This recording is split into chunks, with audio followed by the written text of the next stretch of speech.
À la suite de ces rejets des motions de censure, à Paris, quelques échauffourées ont eu lieu entre manifestants et forces de l'ordre. Wilfried de Villers, vous êtes place Vauban pour Europe 1. Dans quel climat se passe le rassemblement ? Eh bien, écoutez, l'ambiance est assez calme ici pour l'instant, malgré de rares affrontements avec les forces de l'ordre. Plusieurs centaines de personnes occupent une partie de la place. On chante contre la réforme des retraites, contre le gouvernement.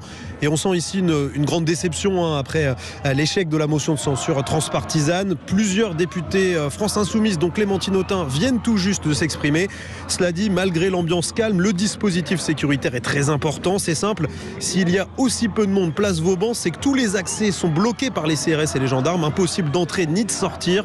Tout à l'heure, il faut le dire, plusieurs poubelles ont été incendiées.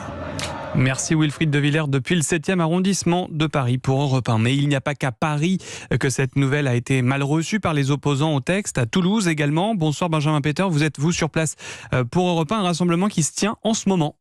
Oui, plusieurs centaines de personnes qui se sont rassemblées au centre-ville. Des manifestants encerclés par un important dispositif policier pour éviter toute manifestation sauvage. J'ai notamment croisé Anita, dégoûtée que la réforme soit adoptée de cette manière. Pour elle, pas question de s'arrêter là. Je suis très en colère, très remontée contre tous les députés. Et je suis encore plus en colère contre les députés LR qui n'ont pas voté parce que c'est le peuple qui les a mis là. Il faut faire quoi alors ? Continuer la mobilisation. Sans arrêter, que tout le monde s'y mette, quoi. Cédric Cobert est le secrétaire général de la CGT. Ici, pour lui, ça ne peut plus se jouer au Parlement, alors ça se jouera dans la rue. Politiquement, c'est la confirmation que ce gouvernement est isolé et seul contre tous. Et je pense que l'Assemblée nationale vient de démontrer ce soir qu'elle n'est pas du tout en phase avec les attentes de la population. C'est pas parce que la loi passe que pour autant la mobilisation doit diminuer, puisqu'on est déterminé à continuer jusqu'au retrait de la loi. Et d'ailleurs, ils appellent à un grand rassemblement demain matin autour de la zone aéronautique pour bloquer notamment les accès à Airbus,